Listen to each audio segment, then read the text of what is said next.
Huh? I do if I want to do. I do if I want to do. No, for who? To take permission from who? Hello, right. Oh, which place you are? I'm from India only. Yeah, India. Which place you are? Actually, I have been visiting for a couple of times. Actually, I live here in Meghalaya. Are you YouTuber? Yes, I'm a YouTuber. Show me your. You can just check it out from here. Okay. Yeah. So this gentleman just throw into plastic here, right? And then we have here. Also, we have the register number. We have also the driver there. Is it fine or what? Guys, no dustbin. What? Dustbin. Yes, dustbin. No, just pick this up. Pick this up. Whose is this? Just pick it up. That is good. Pick it up. Right. Pick it up. Come on. That is good. Guys, no dustbin. Okay. നമസ്കാരം സുഹൃത്തുക്കളെ, നമ്മൾ മലയാളികൾ എവിടെ പോയാലും ചോദിക്കുന്ന ഒരു കാര്യമുണ്ടല്ലേ, നാടെവിടെയാ, വീടെവിടെയാ എന്നൊക്കെയുള്ളൊരു ചോദ്യം. ആ ചോദ്യത്തിന് പിന്നിൽ ഒരു ആത്മബന്ധമുണ്ട്. എന്നാൽ ഇന്ന് ഞാൻ നിങ്ങളെ പരിചയപ്പെടുത്തുന്നത് ഇന്ത്യക്കാരനല്ലെങ്കിൽ പോലും ഇന്ത്യയെ സ്വന്തം നാടായിട്ട് കണ്ട് അതിന്റെ പരിശുദ്ധിക്ക് വേണ്ടി വാദിച്ച ഒരു വിദേശിയെ കുറിച്ചാണ്. ഏഷ്യയിലെ തന്നെ ഏറ്റവും വൃത്തിയുള്ള ഗ്രാമമാണ് മാവ്ലിനോങ് എന്ന് പറയുന്ന ഈ ഒരു ഗ്രാമം. ആ പേരിന്റെ മഹിമയ്ക്ക് കളങ്കം വരുത്താൻ ശ്രമിച്ച ഒരു വിനോദസഞ്ചാരിയെ ഒരു വിദേശി യുവാവ് നടു റോഡിൽ തടഞ്ഞു നിർത്തി ചോദ്യം ചെയ്യുന്നു. സോഷ്യൽ മീഡിയയിൽ പടരുന്ന ഈ ദൃശ്യങ്ങൾ കേവലം ഒരു തർക്കമല്ല, മറിച്ച് നമ്മുടെ പൗരബോധത്തിന് നേരെ പിടിച്ച ഒരു കണ്ണാടിയാണ്. വീഡിയോ കണ്ട എല്ലാവർക്കും ഏകദേശം മനസ്സിലായിട്ടുണ്ട്. എന്നാലും ഞാൻ സംഭവം ഒന്ന് വിശദീകരിക്കാം. അതായത് സംഭവം ഇങ്ങനെയാണ്. മേഘാലയയിലെ ഈ കുഞ്ഞു ഗ്രാമത്തിലൂടെ കാറിൽ പോവുകയായിരുന്ന ഒരു സഞ്ചാരി പ്ലാസ്റ്റിക് കുപ്പികൾ പുറത്തേക്ക് വലിച്ചെറിഞ്ഞു. ഇത് കണ്ടു നിന്ന വിദേശി യുവാവ് എന്ത് ചെയ്തു? തന്റെ മൊബൈൽ ഫോണുമായിട്ട് കാറിനടുത്തേക്ക് ചെന്നു. വളരെ മാന്യമായിട്ട് എന്നാൽ ഗൗരവത്തിൽ അദ്ദേഹം ചോദിച്ചു, എന്തിനാണ് നിങ്ങൾ ഇത് ചെയ്തത് എന്നുള്ളത്. എന്നാൽ നമ്മൾ ഇവിടെ കണ്ടത് എന്താണ്? കുറ്റം ചെയ്തവന്റെ അഹങ്കാരമാണ് കേട്ടോ. എന്റെ അനുവാദമില്ലാതെ എന്തിനാണ് വീഡിയോ എടുക്കുന്നത് എന്നായിരുന്നു അയാളുടെ മറുചോദ്യം. ഇവിടെയാണ് വിദേശി യുവാവിന്റെ മറുപടി പ്രസക്തമാകുന്നത്. ഞാൻ ഇവിടെ താമസിക്കുന്നവനാണ്, ഇവിടത്തെ പ്രകൃതി സംരക്ഷിക്കേണ്ടത് എന്റെ ഉത്തരവാദിത്വമാണ്. എന്തായാലും അദ്ദേഹം കാർ നമ്പർ സഹിതം ഈ ഒരു അധികൃതർക്ക് നൽകുമെന്ന് ഉറപ്പിച്ചു പറഞ്ഞു.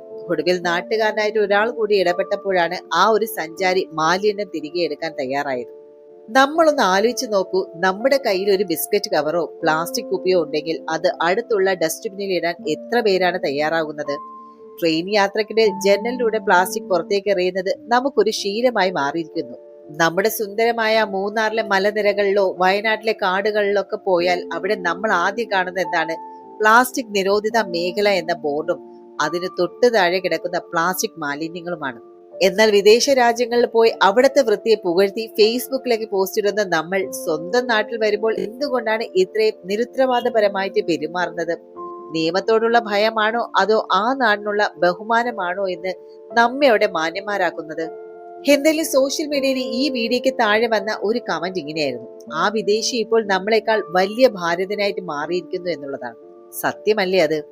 ഒരു വിനോദസഞ്ചാര കേന്ദ്രം എന്നത് ഫോട്ടോ എടുക്കാനും ഇൻസ്റ്റാഗ്രാം റീൽസ് എടുക്കാനും മാത്രമുള്ള ഇടമല്ല. അവിടെയുള്ള മനുഷ്യരുടെ അധ്വാനത്തിന്റെ ഫലമാണ് ആ ഒരു വൃത്തി എന്ന് പറയുന്നത്. ഈ ഗ്രാമത്തിലെ ഓരോ കുഞ്ഞും രാവിലെ എഴുന്നേറ്റ് തന്നെ ആ ഒരു തെരുവ് വൃത്തിയാക്കാറുണ്ട്. അവരുടെ ആ ഒരു കഠിനാധ്വാനത്തിന് മേലേക്കാണ് നമ്മൾ മാലിന്യവും എറിയുന്നത്. നമ്മുടെ സാംസ്കാരിക ബോധം അളക്കപ്പെടുന്നത് നമ്മൾ മറ്റുള്ളവർ കാണാതെ എന്ത് ചെയ്യുന്നു എന്നതിനെ അടിസ്ഥാനമാക്കിയാണ്. ആരും കാണാനില്ലെങ്കിൽ എവിടെയും മാലിന്യം തള്ളാം എന്നുള്ള മനോഭാവം മാറാതെ നമ്മുടെ രാജ്യം ഒരിക്കലും പൂർണ്ണമായിട്ട് വൃത്തിയാകില്ല. എന്തായാലും ഈ വീഡിയോ പങ്കുവച്ച യുവാവിനോടും ആ സഞ്ചാരിയെ കൊണ്ട് അത് എടുപ്പിച്ച നാട്ടുകാരനോടും നമുക്ക് കടപ്പാടുണ്ട്. ഈ സംഭവം നമുക്കൊരു പാഠമാകാം. ഇനി നിങ്ങൾ യാത്ര പോകുമ്പോൾ ഒരു കാര്യം ഓർക്കും, നമ്മൾ അവിടെ ബാക്കി വെച്ച് പോരേണ്ടത് എന്താണ്? നമ്മുടെ കാൽപ്പാടുകൾ മാത്രമായിരിക്കണം, പ്ലാസ്റ്റിക് മാലിന്യങ്ങളല്ല. ഈ സംഭവത്തെ വെറും ഒരു വൈറൽ വീഡിയോ ആയി മാത്രം കാണരുത്. ഇതിന് പിന്നിൽ വലിയൊരു സാമൂഹിക സത്യവുമുണ്ട്. നമ്മൾ പലപ്പോഴും വ്യക്തി സ്വാതന്ത്ര്യം എന്ന വാക്കിനെ നമ്മുടെ തെറ്റിനെ മറയ്ക്കാനുള്ള ആയുധമായിട്ടാണ് ഉപയോഗിക്കുന്നത്. ആ സഞ്ചാരി വിദേശിയോട് ചോദിച്ചത് എന്താണ്? എന്റെ അനുവാദമില്ലാതെ എന്തിന് വീഡിയോ എടുത്തു എന്നതാണ്. എന്നാൽ പൊതു ഇടങ്ങളിലോ മാലിന്യം തള്ളുന്നത് ഒരു ക്രിമിനൽ കുറ്റമാണെന്നും അത് ചോദ്യം ചെയ്യാൻ ഏതൊരു പൗരന് അവകാശമുണ്ടെന്ന് അയാൾ മറന്നുപോയി. ഇവിടെ നമ്മൾ രണ്ട് മനോഭാവങ്ങളാണ് കാണുന്നത്. ഒന്ന്, ഈ ഒരു ടൂറിസ്റ്റ്, അതായത് ഞാൻ പണം കൊടുത്ത് യാത്ര ചെയ്യുന്നവനാണ്, അതുകൊണ്ട് എനിക്ക് എവിടെയും മാലിന്യം തള്ളാം എന്ന് കരുതുന്നവരും. രണ്ടാമത്, റെസ്പോൺസിബിൾ ആയിട്ടുള്ള ഒരു സിറ്റിസൺ എന്ന് പറയുന്നത്, അതായത് അത് സ്വന്തം നാടായാലും മറുനാടായാലും ശരി, പ്രകൃതിയെ ഒന്നായി കാണുന്നവർ. നമ്മുടെ വിദ്യാഭ്യാസ രീതിയിൽ പരിസ്ഥിതി പഠനം ഒരു പാഠപുസ്തകത്തിലെ വിഷയം മാത്രമായിട്ട് ഒതുങ്ങി പോകുന്നുണ്ടോ എന്ന് നാം ചിന്തിക്കണം. പരീക്ഷയ്ക്ക് മാർക്ക് വാങ്ങാൻ പഠിക്കുന്ന ശുചിത്വമല്ല, മറിച്ച് അത് നമ്മുടെ ജീവിതചര്യയുടെ ഒരു ഭാഗമാകണം. ഒരു വിദേശി വന്ന് നമ്മുടെ നാടിന്റെ ഭംഗിയെക്കുറിച്ച് സംസാരിക്കുമ്പോൾ നമുക്ക് അഭിമാനം തോന്നാറുണ്ട്. എന്നാൽ അതേ വിദേശിക്ക് നമ്മുടെ തെറ്റുകൾ ചൂണ്ടിക്കാണിക്കേണ്ടി വരുന്നത് ഒരു ജനത എന്ന നിലയിൽ നമുക്ക് ആത്മപരിശോധനയ്ക്ക് സമയമായി എന്നതിന്റെ ഒരു തെളിവാണ്. സുഹൃത്തുക്കളെ, മാറ്റം തുടങ്ങേണ്ടത് നിയമങ്ങളിൽ നിന്നല്ല, അത് നമ്മളിൽ നിന്ന് തന്നെയാണ്. ഒരു യാത്രയ്ക്ക് പോകുമ്പോൾ കയ്യിൽ ഒരു ബാഗ് കരുതുക. നിങ്ങളുടെ മാലിന്യങ്ങൾ അതിൽ നിക്ഷേപിക്കുക. മറ്റൊരാൾ തെറ്റ് ചെയ്യുന്നത് കണ്ടാൽ മാന്യമായിട്ട് അത് ചൂണ്ടിക്കാണിക്കാനും മടിക്കേണ്ടതില്ല. നമ്മുടെ മക്കൾക്ക് നമ്മൾ നൽകേണ്ട ഏറ്റവും വലിയ സമ്പാദ്യം പണമല്ല, മറിച്ച് പ്രകൃതിയെ സ്നേഹിക്കുന്ന ഒരു സംസ്കാരമാണ്. ഓർക്കുക, നമ്മുടെ ഈ ഒരു ഭൂമി പിതാമഹന്മാരിൽ നിന്ന് ലഭിച്ച സ്വത്തല്ല, മറിച്ച് നമ്മുടെ മക്കളിൽ നിന്ന് നമ്മൾ കടമെടുത്തതാണ്. അത് അവർക്ക് അതേപടി തിരിച്ചു നൽകേണ്ട ബാധ്യത നമുക്കുമുണ്ട്. ഈ വീഡിയോയുടെ അവസാനം ആ നാട്ടുകാരൻ ചെയ്തതുപോലെ നമ്മൾ ഓരോരുത്തരും നമ്മുടെ നാടിന്റെ കാവൽക്കാരാകുക. മേഘാലയയിലെ ആ ഒരു കൊച്ചു ഗ്രാമത്തിൽ നിന്ന് ആ ഒരു വിദേശി യുവാവ് പകർത്തി നൽകിയത് വെറും ഒരു ദൃശ്യമല്ല, വലിയൊരു പാഠമാണ്. ഈ വീഡിയോയെ കുറിച്ചുള്ള നിങ്ങളുടെ കാഴ്ചപ്പാട് താഴെ കമന്റ് ബോക്സിൽ രേഖപ്പെടുത്തുമെന്ന് കരുതുന്നു. ഇത്തരം സാമൂഹിക പ്രസക്തമായിട്ടുള്ള വിഷയങ്ങൾ ചർച്ച ചെയ്യുന്നതിനായിട്ട് ഈ ചാനൽ ഇപ്പോൾ തന്നെ സബ്സ്ക്രൈബ് ചെയ്യുക. പ്രകൃതിയെ സ്നേഹിക്കുന്ന നിങ്ങളുടെ സുഹൃത്തുക്കൾക്കും ഈ ഒരു വീഡിയോ അയച്ചു കൊടുക്കുക.